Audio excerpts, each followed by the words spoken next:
ಎಲ್ಲರಿಗೂ ನಮಸ್ಕಾರ. ತಮಗೆಲ್ಲರಿಗೂ ತಿಳಿದಿರುವ ಹಾಗೆ ನಾವು ಇಂದು ಬಹಳ ವಿಶೇಷವಾದ ದಿನವನ್ನು ಆಚರಿಸುತ್ತಿದ್ದೇವೆ. ಇಂದು ನಾವು ಸಂವಿಧಾನ ದಿನವನ್ನು ಆಚರಿಸುತ್ತಿದ್ದೇವೆ. ಸಂವಿಧಾನ ದಿನದ ಪ್ರಯುಕ್ತವಾಗಿ ನಾನು ಒಂದು ಪುಟ್ಟ ಭಾಷಣವನ್ನು ಮಾಡಲು ಇಷ್ಟಪಡುತ್ತೇನೆ. ಇಂದು ಭಾರತದ ಸಂವಿಧಾನ ದಿನ. ನಾವೆಲ್ಲರೂ ಹೆಮ್ಮೆಯಿಂದ ಸ್ಮರಿಸಬೇಕಾದ ದಿನವಿದು. 1949ರಲ್ಲಿ ಸಂವಿಧಾನ ಸಭೆಯು ಭಾರತದ ಸಂವಿಧಾನವನ್ನು ಅಂಗೀಕರಿಸಿದ ನೆನಪಿಗಾಗಿ ಇಂದು ಸಂವಿಧಾನ ದಿನ ಆಚರಿಸಲಾಗುತ್ತಿದೆ.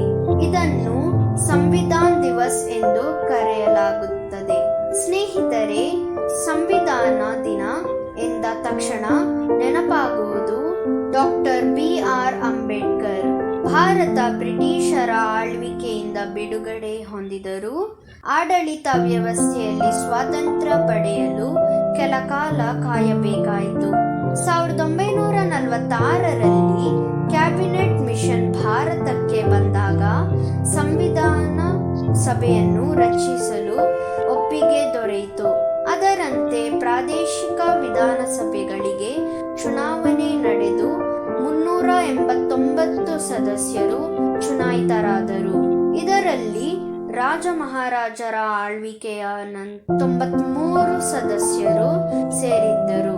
ಇದರ ಮೊದಲ ಸಭೆ 1946ರ ಡಿಸೆಂಬರ್ 9ರಂದು ಹೊಸ ದೆಹಲಿಯಲ್ಲಿ ನಡೆಯಿತು. ಈ ಸಂವಿಧಾನ ರಚನಾ ಸಮಿತಿಯ ಅಧ್ಯಕ್ಷರಾಗಿ ಡಾಕ್ಟರ್ BR ಅಂಬೇಡ್ಕರ್ ಆಗಿದ್ದರು. ಸಂವಿಧಾನ ಸಭೆಗೆ ರಾಜೇಂದ್ರ ಪ್ರಸಾದ್ ಅವರು ಅಧ್ಯಕ್ಷರಾಗಿದ್ದರು. ಸಹಪಾಠಿಗಳೇ, ಸಂವಿಧಾನ ಎಂದಾಗ ಸಂವಿಧಾನವು ನಮಗೆ ನೀಡಿರುವ ಕೆಲವು ಮೂಲ ತತ್ವಗಳನ್ನು, ಹಕ್ಕುಗಳ ಕುರಿತು ತಿಳಿದುಕೊಳ್ಳುವುದು ಅತ್ಯಂತ ಅಗತ್ಯವಾಗಿದೆ. ಭಾರತವು ಸ್ವತಂತ್ರ ಸಾರ್ವಭೌಮ ಗಣರಾಜ್ಯ.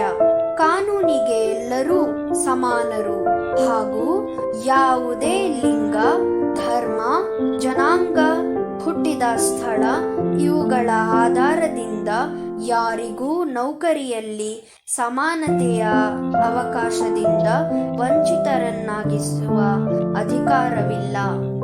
ಶೋಷಣೆಯ ವಿರುದ್ಧದ ಹಕ್ಕು, ಧಾರ್ಮಿಕ ಸ್ವಾತಂತ್ರ್ಯದ ಹಕ್ಕು, ಶೈಕ್ಷಣಿಕ ಮತ್ತು ಸಾಂಸ್ಕೃತಿಕ ಹಕ್ಕು ಸೇರಿದಂತೆ ಹಲವು ಹಕ್ಕುಗಳನ್ನು ನಮ್ಮ ಸಂವಿಧಾನ ನೀಡಿದೆ.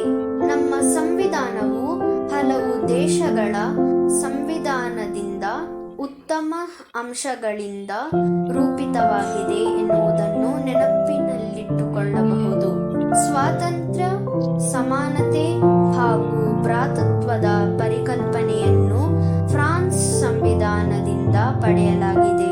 ಪಂಚವಾರ್ಷಿಕ ಯೋಜನೆಯ ಕಲ್ಪನೆಯನ್ನು ಸೋವಿಯತ್ ಒಕ್ಕೂಟದಿಂದ, ರಾಜ್ಯ ನಿರ್ದೇಶನದ ತತ್ವಗಳನ್ನು ಐರ್ಲೆಂಡ್ ಸಂವಿಧಾನದಿಂದ, ಸುಪ್ರೀಂ ಕೋರ್ಟ್ ಕಾರ್ಯನಿರ್ವಹಣೆಯ ಕಾನೂನನ್ನು ಜಪಾನ್ನಿಂದ ಎರವಲು ಪಡೆಯಲಾಗಿದೆ.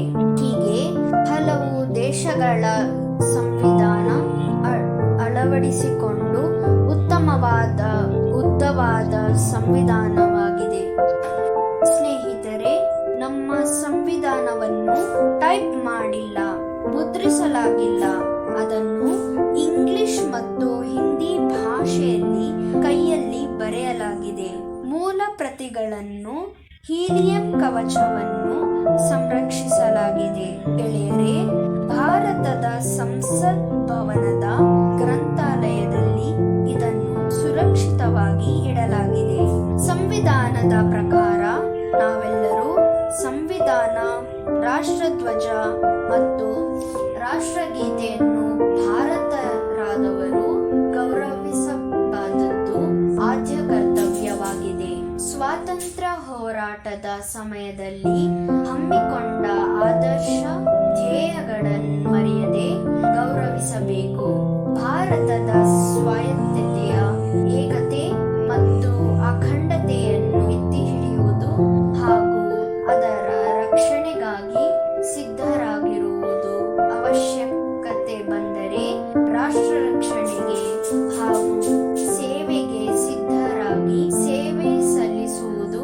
ಗೆಳೆಯರೇ, ಭಾರತೀಯರೆಲ್ಲರೂ ಸಮಾನರೆಂಬ ಭಾವವನ್ನು ಬೆಳೆಸುವುದು ಹಾಗೂ ಸ್ತ್ರೀಯರಿಗೆ ಅಗೌರವವಾಗುವಂತಹ ಪದ್ಧತಿಗಳನ್ನು ಆಚರಣೆಗೆ ತರಬಾರದು. ವಿಭಿನ್ನ ಸಂಸ್ಕೃತಿಗಳನ್ನು ರಕ್ಷಿಸುವುದು ನಮ್ಮ ಕರ್ತವ್ಯವಾಗಿದೆ. ಪರಿಸರ ವನ್ಯಜೀವಿ ರಕ್ಷಣೆಯು ನಮ್ಮೆಲ್ಲರ ಕರ್ತವ್ಯವಾಗಿದೆ. ಗೆಳೆಯರೇ, ಸಂವಿಧಾನದ ದಿನದಂದು ನಾವೆಲ್ಲರೂ ನಮ್ಮ ಸಂವಿಧಾನದ ಆಶಯಗಳಿಗೆ ತಕ್ಕಂತೆ ದೇಶದಲ್ಲಿ ಉತ್ತಮ ಪ್ರಜೆಗಳಾಗಿ ಬದುಕುವ ಕುರಿತು ಪಣತೊಡೋಣ.